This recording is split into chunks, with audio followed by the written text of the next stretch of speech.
আসসালামু আলাইকুম। Master learning centre YouTube চ্যানেলের পক্ষ থেকে স্বাগত জানাচ্ছি আমি আহাদ।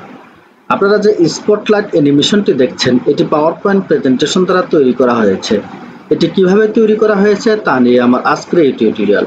চলুন তাহলে শুরু করি। তবে শুরু করার আগে আপনি যদি আমার চ্যানেলে নতুন হয়ে থাকেন বা আপনার ভিডিওর নিচে সাবস্ক্রাইব লেখাটি যদি লাল হয়ে থাকে তাহলে সেখানে একটা ক্লিক করে আমার চ্যানেলটি সাবস্ক্রাইব করে দিন। ভিডিওটি দেখার পর যদি বিন্দুমাত্র ভালো লাগে তাহলে অবশ্যই একটি লাইক দেবেন এবং কমেন্টসে আপনার অনুভূতিটি জানিয়ে দেবেন। আর যদি একটুও ভালো না লাগে তাহলে আপনি ডিসলাইক দিতে পারেন এবং কমেন্টসে সেটিও জানিয়ে দেবেন কেন ভালো লাগলো না। তাহলে পরবর্তী ভিডিও আপলোড করার সময় আপনার মতামতকে গুরুত্ব দিয়ে আমি আমার ভুল ত্রুটিগুলো সংশোধন করার চেষ্টা করব। এরূপ স্পটলাইট অ্যানিমেশন তৈরি করার জন্য আমরা পাওয়ার পয়েন্ট প্রেজেন্টেশন ওপেন করব। আমি অলরেডি একটি পাওয়ার পয়েন্ট প্রেজেন্টেশন ওপেন করেছি এবং এখানে আমি এটি তৈরি করেছিলাম। আমি একেবারে শুরু থেকে আপনাদেরকে দেখিয়ে দিচ্ছি, সেজন্য নিউ স্লাইড থেকে আমি একটি ব্ল্যাঙ্ক স্লাইড নিয়ে নেব। স্লাইডের উপরে রাইট মাউস ক্লিক করার পরে ফরম্যাট ব্যাকগ্রাউন্ড, এখানে সলিড ফিলে রয়েছে। কালার থেকে আপনি আপনার পছন্দসই যে কোনো কালার নিতে পারেন। আমি এমন একটি কালার এখানে নিয়ে নিলাম। আমি ফরম্যাট ব্যাকগ্রাউন্ডে ক্লোজ করে দিলাম। প্রথমেই ড্রয়িং গ্রুপের অধীনে শেপ রয়েছে, শেপ থেকে আমি একটি ওভাল শেপ নেব। তারপর এখানে কিবোর্ড থেকে শিফট চেপে ধরে এভাবে হালকা ড্র করব যতটুকু প্রয়োজন। এরপর শেপ আউটলাইনে ক্লিক করে নো আউটলাইন এবং শেপ ফিলে ক্লিক করে এটাকে আমরা হোয়াইট করে দেব। এরপর আবারও শেপ থেকে আমরা ওভাল শেপে ক্লিক করে দেব এবং এখানে মাউস দ্বারা এভাবে ড্র্যাগ করব যতটুকু প্রয়োজন ঠিক ততটুকু। এরপর শেপ আউটলাইনে ক্লিক করে নো আউটলাইন, শেপ ফিলে ক্লিক করে এটাকেও আমরা হোয়াইট করে দেব। এখন আমরা দেখব যে উপরে যে ছোট্ট বিন্দুটি নিয়েছি এটা কতটুকু। এটা বাম দিক থেকে নেওয়ার পরে হালকা একটু ডান দিকে আমরা এতটুকু পরিমাণ এটা এভাবে নিয়ে নেব। এরপর আবারও ড্রয়িং গ্রুপের অধীনে শেপের ড্রপডাউন মেনুতে ক্লিক করে বেসিক শেপের অধীনে একটু ডান দিকে গেলে আমরা দেখতে পাবো ট্রাপিজয়েড শেপ রয়েছে। এই ট্রাপিজয়েড শেপে আমরা ক্লিক করে দেব। এরপর মাউসের কার্সরটি প্লাস চিহ্নের মতো হয়ে যাবে। এরপর নিচে যে আমরা ওভাল শেপটি নিয়েছিলাম এটা ডান পাশ থেকে এভাবে ঠিক মাঝামাঝি পর্যায়ে ধরে মাউস দ্বারা এভাবে আমরা ড্র্যাগ করব বাম দিকে এবং এরপরে উপরের দিকে উপরে ছোট্ট যে আমরা ওভাল শেপটি নিয়েছিলাম এটার মাঝামাঝি পর্যায়ে আমরা এই পর্যন্ত নিয়ে যাব। এরপর শেপ আউটলাইনে ক্লিক করে এটিকে নো আউটলাইন করে দেব এবং শেপ ফিলে ক্লিক করে এটাকে আমরা হোয়াইট করে দেব। এরপর এর উপরে রাইট মাউস ক্লিক করার পরে আমরা ফরম্যাট শেপে ক্লিক করে দেব এবং এটা ট্রান্সপারেন্সিটা আমরা এখানে বাড়িয়ে দেব ঠিক এরকম। এরপর এডিট শেপ রয়েছে, এডিট শেপে ক্লিক করার পরে এডিট পয়েন্টস, এখানে দেখুন চার কোণায় 4টি পয়েন্টস তৈরি হয়ে গিয়েছে। বাম পাশের পয়েন্টের উপরে মাউসের কার্সরটি রাখার পর আমরা এটাকে বাম দিকে এভাবে ড্র্যাগ করব। এরপর ডান পাশের যে পয়েন্টটি রয়েছে এখানে মাউসের কার্সরটি রাখার পর এটিকেও আমরা বাম দিকে এভাবে ড্র্যাগ করব ঠিক এভাবে। এরপরে বাইরে একটা মাউস ক্লিক করে দেব। এখন এই সমস্তটাকে এভাবে আমরা সিলেক্ট করব। সিলেক্ট করার পরে কিবোর্ড থেকে কন্ট্রোল চেপে ধরে ডি প্রেস করে এটার একটি ডুপ্লিকেট করে নেব এবং এটিকে আমরা ডান দিকে এভাবে একটু সরিয়ে নিয়ে আসবো মাঝামাঝি পর্যায়ে। এরপর আবারও কিবোর্ড থেকে কন্ট্রোল চেপে ধরে ডি প্রেস করব এবং এটাকে আমরা রোটেট করে দেব। এই জন্য ফরম্যাটের অধীনে রোটেট রয়েছে, এই ড্রপডাউন মেনুতে ক্লিক করার পরে ফ্লিপ হরিজন্টাল এখানে ক্লিক করে দেব। উপরের দেখুন ছোট্ট যে ওভালটি রয়েছে এটাকে ধরে এটা ডান পাশে এর উপরে ঠিক পজিশন মতো বসিয়ে দেব। যেখানে বসালে এটা মানানসই হয় ঠিক সেই জায়গায় আমরা বসিয়ে দেব এবং এটিকে আমরা উপরের যে পয়েন্টটি রয়েছে এটিকে একটু ডান দিকে সরিয়ে নিয়ে আসব ঠিক এভাবে এবং এখানে এর উপরে মাউস ক্লিক করার পর এডিট শেপ, এডিট পয়েন্টস এবং এই পয়েন্টসটিকেও ডান পাশের পয়েন্টসটিকে ধরে আমরা ছোট্ট ওভালটির ডান পাশে নিয়ে যাব ঠিক এভাবে এবং বাম পাশের পয়েন্টটিকে ধরেও আমরা ছোট্ট ওভালের বাম পাশে রাখবো ঠিক এভাবে।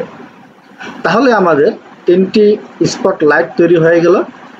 এখন এখানে আমরা কিছু আইকন যুক্ত করব, সেজন্য ইনসার্টে ক্লিক করার পরে আইকন রয়েছে, আমরা আইকনে ক্লিক করে দেব। এখানে বিভিন্ন ধরনের আইকন রয়েছে, আপনি যে ধরনের আইকন পছন্দ করেন সে ধরনের আইকন আপনি এখান থেকে ইনসার্ট করতে পারবেন। আমি যদি বডি পার্টসের আইকনগুলো নিতে চাই তাহলে আমি জাস্ট বডি লিখে দিলাম, তাহলে এখানে বডির বিভিন্ন আইকন আপনি দেখতে পাবেন। এখানে কিডনি রয়েছে, আমি যদি কিডনি নিতে চাই তাহলে এখানে ক্লিক করে দেব। তারপরে এখানে হার্ট রয়েছে, আমি যদি এটি নিতে চাই এর উপরে ক্লিক করব। এরপর এখানে লাংস রয়েছে, আমি এখানে ক্লিক করে দিলাম। আমি তিনটি এখানে ইনসার্ট করতে চাই, এরপরে আমি জাস্ট ইনসার্টে ক্লিক করে দেব। তাহলে আইকনগুলো আমার এখানে ইনসার্ট হয়ে গিয়েছে। আমি যদি এখন এগুলোকে আলাদা আলাদা করি তাহলে দেখতে পাবেন এখানে তিনটি আইকন আমরা নিয়েছি। আমি এটিকে এখানে প্রতিস্থাপন করলাম এবং এটিকে এখানে, এরপর এই লাঞ্চটাকে আমি ডান পাশে দিয়ে দিলাম। ঠিক এভাবে আইকনগুলো নেওয়া হয়ে গেল। কিছু টেক্সট আপনি এখন এখানে নিতে পারেন, সেজন্য আমরা টেক্সট বক্স থেকে এখানে লিখতে পারি। আপনার এখানে যে প্রয়োজনীয় যে টেক্সটগুলো রয়েছে, পাঠ সংশ্লিষ্ট টেক্সট, আপনি সেগুলো এখানে নেবেন। আমি এখানে জাস্ট এতটুকু লিখে দিলাম হার্ট। এরপর এটাকে আমি একটু বোল্ড করে নিতে পারি। আমি ফন্টটাও এখানে চেঞ্জ করে নিতে পারি। আমি নিকোয়াসব্যান্ড ফন্টে নিয়ে নিলাম। ফন্ট সাইজটিও আমি এখানে একটু বড় করে দিতে পারি। এরপর এখানে ঠিক অনুরূপ আমরা লিখতে পারি। আমি জাস্ট কিডনি লিখে দিলাম। এরপর এটাতেও আমরা লিখতে পারি। আমি এখানে লাংস লিখে দিলাম। আমাদের ফন্টের কাজগুলো হয়ে গেল। এখন আমরা অ্যানিমেশন দেব। অ্যানিমেশন দেওয়ার জন্য প্রথমে আমরা উপরে ছোট্ট যে ওভালটি রয়েছে এটা সিলেক্ট করলাম। এরপর অ্যানিমেশন, আমরা এখানে জাস্ট একটা জুম ইন অ্যানিমেশন দিতে পারি। আমি জুম অ্যানিমেশন দিয়ে দিলাম এখানে। এরপরে আমরা দ্বিতীয় যে শেপটি রয়েছে এই শেপটিকে ক্লিক করলাম। এরপরে এখান থেকে আমরা ওয়াইপ অ্যানিমেশনটি নিতে চাই এবং ইফেক্টের সামনে হচ্ছে এটা উপর থেকে নিচের দিকে, ফ্রম টপ। এরপরে আমরা নিচের যে ওভালটি রয়েছে এটা সিলেক্ট করব এবং এখানে আমরা একটা ফ্যাড অ্যানিমেশন দিতে পারি। সাধারণ ফ্যাড অ্যানিমেশনে ক্লিক করে দিলাম। এরপরে হচ্ছে আইকনটিতে সিলেক্ট করলাম এবং এটাও আমরা ওয়াইপ অ্যানিমেশন দিতে পারি। সর্বশেষ যে নিচের ফন্টটি রয়েছে এটা সিলেক্ট করলাম। এখানে আমরা একটা দেখুন যে মোর এন্টার্স ইফেক্ট রয়েছে, এখানে ক্লিক করার পরে আমরা এখানে স্ট্রিচ অ্যানিমেশনটি দিয়ে দিতে পারি, দিয়ে ওকে করে দিলাম। আমাদের প্রথম যে শেপটি আমরা নিয়েছি এটির অ্যানিমেশনের কাজগুলো আমাদের হয়ে গেল। এখন জাস্ট ডান পাশে অ্যানিমেশনের টাইমিংটা আমরা ঠিক করে নিব। সেজন্য প্রথমটি আমাদের অন ক্লিক রয়েছে, দ্বিতীয়টি আমরা এখানে আফটার প্রিভিয়াস করে দেব। এরপরেরটি এটিকেও আমরা আফটার প্রিভিয়াস করে দেব। তারপরে গ্রাফিক্সটি রয়েছে এটিকেও আমরা আফটার প্রিভিয়াস করে দেব এবং টেক্সট বক্স যেটি রয়েছে এটিকেও আফটার প্রিভিয়াস করে দেব। এখন যদি আমরা একটু স্লাইড শো করে দেখি কেমন দেখা যায়, আমি জাস্ট স্লাইড শোতে ক্লিক করলাম, ক্লিক করে দিলাম। দেখুন এভাবে স্লাইড শো হলো। এখন আমরা পরবর্তীগুলোতেও একই অ্যানিমেশন দিব। সেজন্য উপরে ছোট্ট যে ওভালটি রয়েছে এটাতে ক্লিক করার পরে অ্যানিমেশন পেন্টার দ্বিতীয় ছোট ওভালটাতে ক্লিক করলাম। তারপরে প্রথমটির যে বড় শেপটি রয়েছে এটাতে ক্লিক করার পরে অ্যানিমেশন পেন্টার এটা দ্বিতীয়তে ক্লিক করে দিলাম। প্রথমটির বড় ওভালটিতে ক্লিক করলাম, অ্যানিমেশন পেন্টার দ্বিতীয়টির বড় ওভালে ক্লিক করে দিলাম। প্রথমটির হার্ট আইকনে ক্লিক করলাম, অ্যানিমেশন পেন্টার দ্বিতীয়টির কিডনি আইকনে ক্লিক করে দিলাম। প্রথমটির টেক্সটের উপরে ক্লিক করলাম, অ্যানিমেশন পেন্টার দ্বিতীয়টিরও টেক্সটের উপরে ক্লিক করে দিলাম।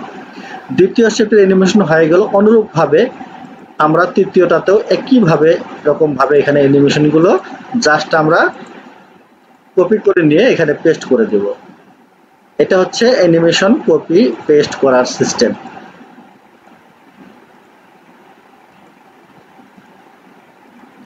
অ্যানিমেশন দেওয়া শেষ হয়ে গেল। এখন আরেকটু কাজ রয়েছে, সেটা হলো ডান পাশে অ্যানিমেশন প্যানেল লক্ষ্য করুন, ওভাল 5, ওভাল 5টিকে আমরা ক্লিক করে এটাকে আফটার প্রিভিয়াস করে দেব এবং ওভাল 8 এটাতে ক্লিক করে আমরা এটাও আফটার প্রিভিয়াস করে দেব। এখন যদি আমরা স্লাইড শো করে দেখি শুরু থেকে, আমি স্লাইড শো মোডে ক্লিক করে দিলাম। দেখুন এভাবে স্লাইড শো হচ্ছে। তাহলে নিশ্চয়ই বুঝতে পেরেছেন যে পাওয়ার পয়েন্টের মাধ্যমে খুব সহজেই কিভাবে এরকম স্পটলাইট অ্যানিমেশন তৈরি করা যায়। আমি শুধুমাত্র একটি নমুনা দিলাম মাত্র, আপনারা আপনাদের মনের মতো করে স্পটলাইট অ্যানিমেশন তৈরি করবেন। আজ এই পর্যন্তই, দেখা হবে আগামীতে নতুন কোনো ভিডিওতে নতুন কোনো টিউটোরিয়াল নিয়ে। আশা করি সে পর্যন্ত ভালো থাকবেন, সুস্থ থাকবেন এই প্রত্যাশা রইল। আল্লাহ হাফেজ, আসসালামু আলাইকুম।